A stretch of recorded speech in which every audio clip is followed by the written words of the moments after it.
Hello friends, आज हम लोग बात करेंगे एयर स्प्रिंग फेलियर के बारे में। जो वंदे भारत का एयर स्प्रिंग है उसका अगर फेलियर हो जाए या फट जाए, लीकेज हो जाए, उसके बारे में बात करेंगे। और एयर स्प्रिंग का जितना भी डिटेल्स है उसके बारे में फुल डिटेल्स आज बात करेंगे, इसलिए वीडियो को ध्यान से देखिएगा। जैसा कि आप देख रहे होंगे यहाँ पे बना हुआ है step 1, find out the clip cause through DDU display unit, यानी कि नो फिजिकल डैमेज और लीकेज ऑब्जर्व। इसमें दिया गया है कि आपका कोई भी फिजिकल डैमेज नहीं है और लीकेज ऑब्जर्व नहीं हो रहा, और सेंसर अदर डिफेक्ट्स। इसमें क्या करना है कि स्पीड रेस्ट्रिक्शन फ्रॉम DDU के द्वारा हो जाएगा, ऑटोमेटिक ये हो जाएगा। DDU जो है ड्राइवर डिस्प्ले यूनिट, वहाँ पे जाके ये ऑटो ले लेता है, अपने आप ले लेगा। सबसे पहले उसको सेटिंग के लिए क्या करना पड़ता है कि आप जाएं और देखें कि लॉगिन करना है आपको। DDU को लॉगिन कीजिएगा। उसके बाद आपका स्क्रीन विथ 6 डिजिट पासवर्ड डालना है।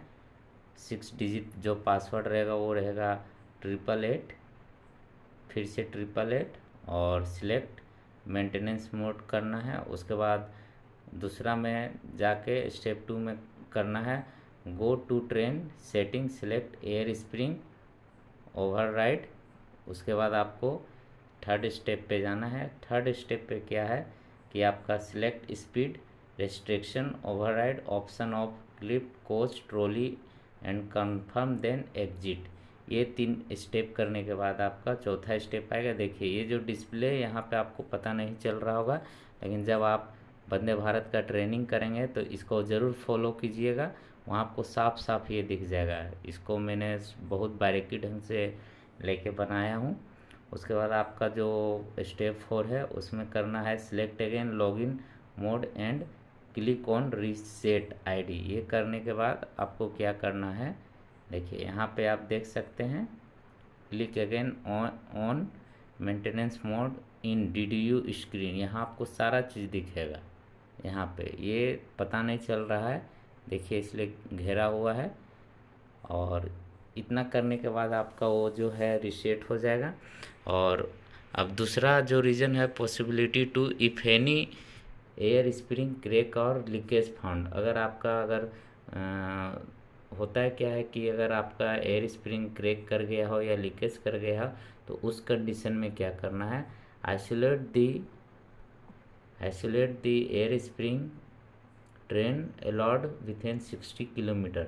मतलब अगर कर गया है तो आपको एयर स्प्रिंग आपका आइसोलेट करना है और उसको अलाउ करना है 60 किलोमीटर में। अगर स्प्रिंग आपका लीकेज कर गया हो या क्रैक कर गया हो तो 60 किलोमीटर के एवरेज पे अलाउ करना है। और इसको मैकेनिकल में हम लोग आएंगे तो पहला क्या करना है, आइसोलेट जो होता है, देखिए आइसोलेशन स्टेप 1 में क्या करना है, open LV panel. LV panel आपका हर वंदे भारत के कोच में लगा हुआ रहता है, ठीक है। LV पैनल को क्या करना है, LV panel for isolating single air spring और B01 panel for isolating both air spring of trolley. अगर आप LV पैनल को आइसोलेट करेंगे तो वो क्या करेगा, LV पैनल से आपका सिर्फ एक एयर स्प्रिंग, एक ट्रॉली का एयर स्प्रिंग है वो आइसोलेट होगा। लेकिन B01 से आइसोलेट कीजिएगा तो आपका बोथ ट्रॉली, देखिए कोच बोथ बोगी, जो आपका बोथ बोगी है उसका दोनों एयर स्प्रिंग जो है वो आइसोलेट हो जाएगा इनसाइड B01 पैनल से। आप यहाँ देखें, ये देखिए bogie air spring isolation Coke inside LV panel. LV panel में क्या होगा, आपका सिंगल एयर स्प्रिंग जो है वो आपका आइसोलेट होगा। ये आप लोग ध्यान रखिएगा। LV पैनल से एयर स्प्रिंग सिंगल होता है और B01 जो है उससे आपका बोथ बोगी का जो एयर स्प्रिंग है वो दोनों आइसोलेट हो जाएगा। इस तरह से आपका जो एयर स्प्रिंग है उसका फेलियर जो होता है इसको आप ठीक कर सकते हैं। इसको एक बार आप लोग बढ़िया से देख लें जैसे जैसे मैंने स्टेप बताया। अब हम लोग एयर स्प्रिंग के पूरे फुल डिटेल्स के बारे में देखते हैं। देखिए इसका जो बना हुआ है वो GMT है, और एयर स्प्रिंग का जो है डायमीटर है वो 710 से मैक्सिमम 755 है, और ये जो है वो मिनिमम 710 है, 755 से 710। हाइट जो है वो 300 + 5 mm -0 mm होता है। ये हाइट आगे भी बताऊंगा कि क्या क्या होता है। और जो वेट होता है 211.5 kg ±5%। और इसका देखिए मैक्सिमम फोर्स 160 kN का होता होगा।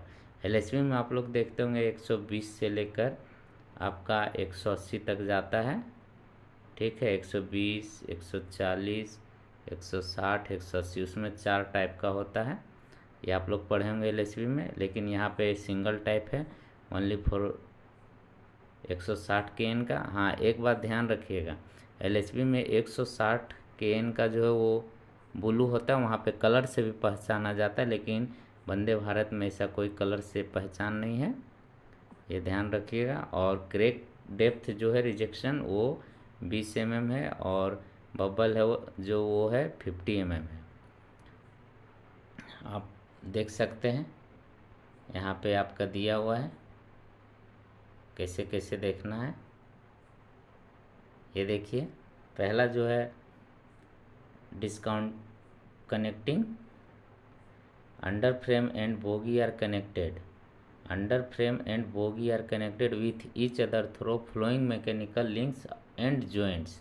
पहला जो है वो है centre pivot pin bottom cover 1 number, safety wire rope 2 number, air spring एक बोगी में 2 रहता है, left north side south side बोलिए या तो लेफ्ट और राइट बोलिए, जो बोलना है आपको जैसा लगे। सेकेंडरी वर्टिकल डैम्पर 2 ठो रहता है, या डैम्पर आपका 2 गो रहेगा, और स्टेबलाइजर लिंक आपका जो है वो 2 ठो रहेगा।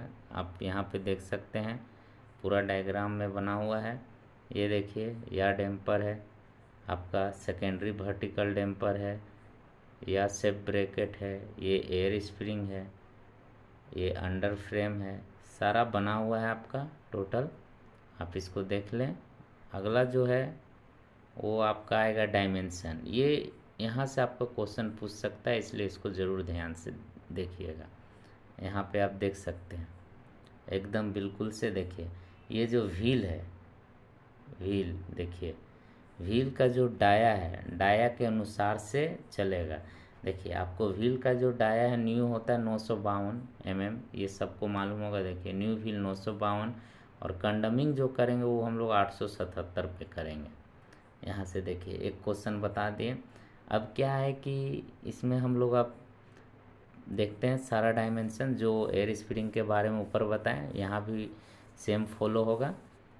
और इसमें कुछ ऐड भी है, जैसे कपलर ऐड है, उसके बारे में भी देख लीजिए कैसे है। जब आपका 952 रहेगा, यानी 932 से 952 रहेगा, तो brake clipper mounting surface from rail लेबर ए इन mm, ए जैसे A dimension B dimension C पढ़े होंगे, तो ए इन mm 701 ±3 होता है। और air spring seating from rail level C in mm, यानी जो एयर स्प्रिंग होता है रेल लेवल से वो आपका 688 ±3 होता है। देखिए आप यहाँ पे दिखाते हैं हम आपको, देखिए ये देखिए ये आपका रेल लेवल बना हुआ है, देखिए रेल लेवल है, और इसका जो हाइट है वो 688 mm है। ये देखिए इसमें बना हुआ है, इसलिए मैंने बताया आपको कि ध्यान से देखिएगा। 688 mm है, और ये देखिए 688 mm ±3 है, लेकिन सीम का जो थिकनेस है वो नील रहेगा।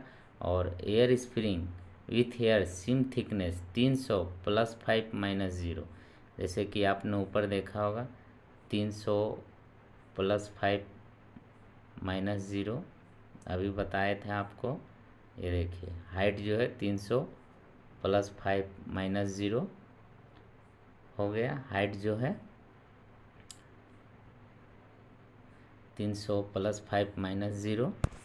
और कपलर का जो हाइट है फ्रॉम रेल लेवल से, देखिए इसमें दो कपलर है, एक तो जान रहे हैं सेमी परमानेंट और एक सीवीसी है जो कि डीटीसी में लगा हुआ रहता है। यहाँ पे देखिए डीटीसी में लगा हुआ है आपका, उसका जो हाइट होता है वो होता है 1105 प्लस 0 माइनस 10। इसी तरह आपका जितना भी है 912 से 932 तक में आपका 601 प्लस माइनस 3 है। और इसका जो एयर स्प्रिंग का रेल लेवल से हाइट है 678 प्लस माइनस 3। इसमें जो सीम का जो थिकनेस है वो 10 mm का है। और एयर स्प्रिंग का जो हाइट है वो अब जुड़ते जाएगा, जैसे ही यहाँ पे 10 mm का आपका लगा सीम, तो यहाँ पे आपका जो एयर स्प्रिंग का हाइट है वो 310 चल गया। अगला जैसे 900 882 से 912 जाएगा। ब्रेक क्लीपर माउंटिंग सरफेस जो है वो रेल लेवल से 591 प्लस माइनस 3। और एयर स्प्रिंग का जो हाइट है वो हो जाएगा 668 प्लस माइनस 3। और सीम का जो थिकनेस है air below, seam thickness below air spring in mm 20। तो ये जो एयर स्प्रिंग का हाइट चल जाएगा 320 प्लस 5 माइनस 0। इसी तरह से 877 से 892 591 प्लस माइनस 3। और air spring seating from rail level से चल जाएगा 668 प्लस माइनस 3। और seam thickness below air spring in 30 mm हो जाएगा। और इसमें जो आपका चल जाएगा एयर स्प्रिंग हाइट जो चल जाएगा वो 330 से प्लस 5 माइनस 0। और सीवीसी का जो कपलर जो है आपका सेमी परमानेंट कपलर है वो रेल लेवल से 940 -5 प्लस 0 ये हमेशा रहेगा, इसको याद रखिएगा।